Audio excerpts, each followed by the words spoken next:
आज का हमारा संदेश का शीर्षक है बढ़ते रहिए। अब विश्वास आशा की हुई वस्तुओं का निश्चय और अनदेखी वस्तुओं का प्रमाण है। इब्रानियों के नाम पत्र 11 अध्याय 1 वचन।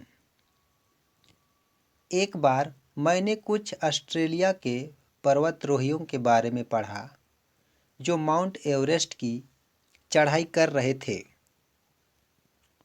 ये एक बड़ी टीम थी जो अलग अलग समूहों में चढ़ाई कर रही थी। चढ़ाई के समय भयंकर बर्फीला तूफान आया। हवा 120 किलोमीटर से भी अधिक तेज बह रही थी और भीषण वर्षा हो रही थी। भूस्खलन की वजह से बड़ी बड़ी चट्टानें गिर रही थी। पर्वतारोहियों का एक समूह इसमें फंस गया और उनका कोई भी पता नहीं चला। जब बचे हुए लोग अपने देश पहुंचे तो एक शोक सभा आयोजित की गई। लोगों ने पूछा, आपने उन लोगों को अंतिम बार कब देखा? टीम के लीडर ने कहा, अंतिम बार वे पर्वत की चोटी की ओर जाते हुए दिखे। यह कितनी अद्भुत गवाही है कि जीवन के अंतिम समय में भी, तूफान में भी, वे चोटी की ओर, ऊंचाई की ओर यानी अपने लक्ष्य की ओर बढ़ते हुए दिखाई दिए। अक्सर हम जीवन में हतोत्साहित होकर आगे बढ़ना छोड़ देते हैं।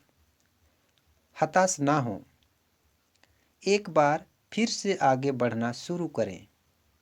वचन कहता है, हियाव मत छोड़ो। संत पौलुस ने कहा, इस कारण जब गवाहों का ऐसा बड़ा बादल हमको घेरे हुए हैं तो आओ हर रोकने वाली वस्तु और उलझाने वाले पाप को छोड़कर अपनी दौड़ में धीरज से दौड़ें और अपने सिद्ध करने वाले यीशु की ओर ताकते रहें। इब्रानी 12:1। आंधी आएगी, तूफान आएंगे, लेकिन यह याद रखिए कि यीशु इन सभी शक्तियों पर प्रभुता करता है, क्योंकि स्वर्ग और पृथ्वी का सारा अधिकार उसे दिया गया है। यीशु अपने जीवन के अंतिम समय में भी हमारे उद्धार के लक्ष्य की ओर बढ़ता हुआ दिखा और विजय पाई। आइए जीवन की हर परिस्थिति में हम अपनी अंतिम सांस तक ऊपर की ओर अपने आत्मिक लक्ष्य की ओर बढ़ते हुए दिखाई दें। लोग कहें, अंतिम बार भी हमने उन्हें लक्ष्य की ओर बढ़ते हुए देखा। मैं अपने लिए यही वरदान मांगता हूँ। आमीन।